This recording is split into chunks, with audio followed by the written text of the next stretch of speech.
고위공직자의 가상자산 보유 현황 신고를 의무화한 이른바 김남국 방지법이 재석 268일 만장일치로 국회 문턱을 통과했습니다. 자, 의원들이 그만큼 문제의 심각성을 공감하고 있다는 것까지는 알겠는데 관건은 과연 효과가 있겠느냐입니다. 벌칙 조항이 없어서 아무 소용이 없고 또 소급 적용도 안 되기 때문에 이 김남국 의원 관련 의혹을 밝히기 어렵다 이런 지적이 있는데요. 어떻게 보십니까, 변호사님?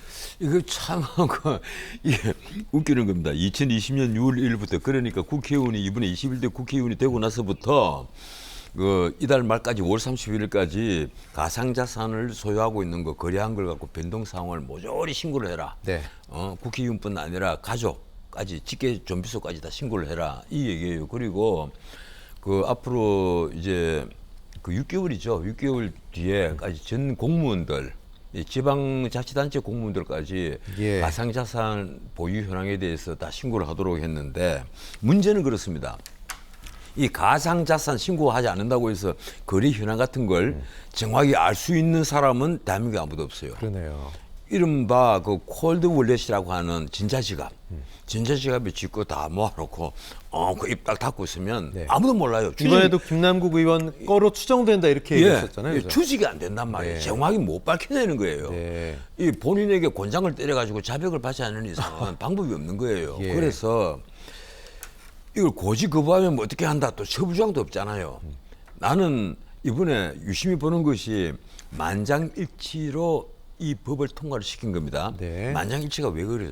자기가 재발이 저리는 곳이 있기 때문에 만장일치가 됐다고 믿는다. 그렇습니다. 네. 그렇지 않으면 적어도 이런 법안을 통과를 시키고 할 때는 반대 토론도 있을 거고 여기에 대해서 야 좀 이상하지 않느냐 이래서 이걸 좀 수정안도 나올 것이고 할 텐데 여기 반대했다간 코인이 있나? 뭐 이렇게 볼 수 있을 거예요. 아니 근데 일체 그런 것 없이 그러니까요. 만장일치로 통과를 해버렸단 말이에요. 네. 한 명의 반대 없이 예. 예외 없이 지금 우리나라 지금 입법부에서 법안이 만들어질 때 이렇게 만장일치로 통과시킨 게 과연 있었습니까? 심지어 북한 인권 결의안도 그렇지 않았습니다. 예. 그래서 깜짝 놀랐어요.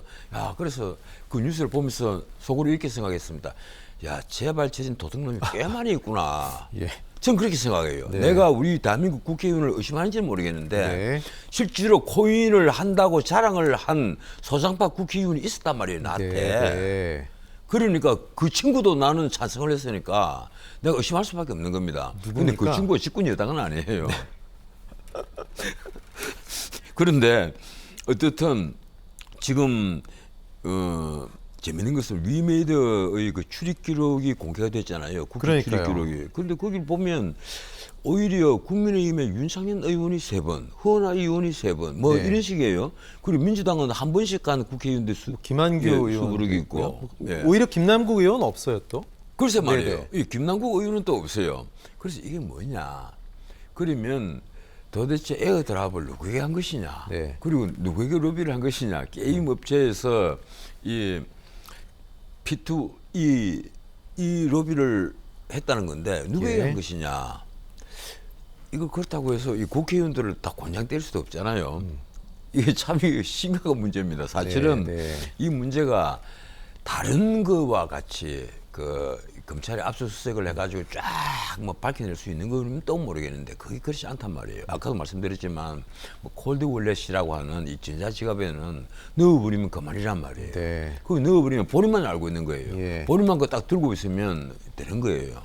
이러니까 참 답답하기도 하고 그리고 또 그러니까 사실은 지난번에 재산 등록 대상에서 빼버린 겁니다. 이게 자산 가치가 정확히 보장이 되는 게 아니지 않습니까? 코인이라는 그렇죠. 것이. 이러니까 우리 정부가 나서서 그 코인의 가상자산의 자산 가치를 정확히 인정을 해줄 수가 없지 않느냐. 네. 그래서 등록되는 재산에 그걸 뺐는데 그것이 이제 기화가 되어서 투기 대상이 되고 국회의원이 상임위 회의 중에 그 거래를 하고 있고 심야에도 그걸 무수히 거래한 기록이 있고 그리고 재산이 10억이니 10억밖에 안 된다는 친구가 처음에는 60억 나중에는 88억 네. 마지막에는 100억이 넘는 거래를 한 증거가 나왔다. 그래서 지금 며칠째 지금 잠적을 하고 있습니까? 5월 어린이날 이 사건이 터졌는데 지금까지 예. 잠적을 하고 있단 말이에요. 지금 안민석 의원 뭐 극단적 선택한 사람 심정 알겠더라 이런 얘기만 들리는데 자명이 좀 길어지고 있어요. 어디서 뭐 하는 걸까요? 글쎄 말이에요. 저는 여기에 대해서 김남국 의원이 적어도 자기가 코인을 네. 건전하게 투자를 했고 그것 때문에 뭐 소득을 얻었다 예. 이런 것 때문에 절대로 자명을 하지 않으리라고 생각합니다. 네. 이 제가 어제 그저께 계속 신문을 쭉 살펴보면 아주 재밌는 칼럼들이 많이 나와요. 이게 우리나라 그 좌파 이 초선 의원들 중에 과연 이분들이 그 가리 철음이라 그런 강경파가 있지 않습니까? 예, 예. 이 친구들이 노린 목적은 무엇이었을까? 가리 김남국 이름이 처음에는 친문이었다가 문재인의 키즈였다 이러다가 나중에는 또 이 친명으로 들어갔단 말이에요. 그래서 이분들이 노리는 처음처럼 이러는데 이 처음에 처음인데 처음 생각했던 어떤 정치에 발을 들였을 때 가졌던 목적의식은 무엇이었는가? 초심. 예, 그게 그러면 내가 가령 우리 보수 쪽에 이 온실속 화출하고 하면서 늘 그 나무라고 있는 가령 초심을 버리고 오로지 본인의 입신 영달만 생각한다 하는 것처럼 좌파들도 마찬가지인가? 솔직히 내가 최근에 제가 한 유튜브에 이런 말을 한 적이 있습니다. 대한민국 좌파들은 왜 다른 나라 좌파들처럼 평등에는 관심이 없고 그리고 심지어 빈부격차조차도 관심이 없느냐? 그런 좌파가 어디 있느냐? 근데 민주당 국회의원들 다 살펴보면 빈부격차에 제대로 눈을 뜨고 있고 제대로 관심을 가지는 사람을 발견하기가 너무 힘이 든다.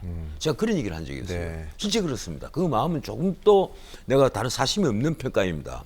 그래서 좌파면 좌파답게 행동을 해야 되고 좌파다운 생각을 해야 되는데 적어도 이 코인 투자를 하고 특히 의회 회의 중에 코인 투자를 했다면 내가 지난번에도 말씀드렸지만 그건 국민을 못 오가고 국회를 못 오가고 민주주의를 못 오간 것이며 최종적으로는 헌법을 못 오간 겁니다. 그래서 저는 뭐 이분이 잠적을 했던 극단적인 선택을 하면 안 되겠지만 예. 잠적을 했던 뭘 했던 하루 빨리 국회의원직에서 사퇴를 하는 것이 올바른 길을 걷는 것이다. 그나마 국민에게 네. 사죄하는 것이다. 이 말씀을 드리겠습니다. 국민 여론은 한 60% 이상이 사퇴해야 되는 사안이다. 당연히 이렇게 사퇴를 해야죠. 보시더라고요, 그죠? 국회에서 예, 예. 상임위 회의 중에 그런 짓을 해놓고 네. 어떻게 국회의원 배지를 달고 있습니까? 알겠습니다.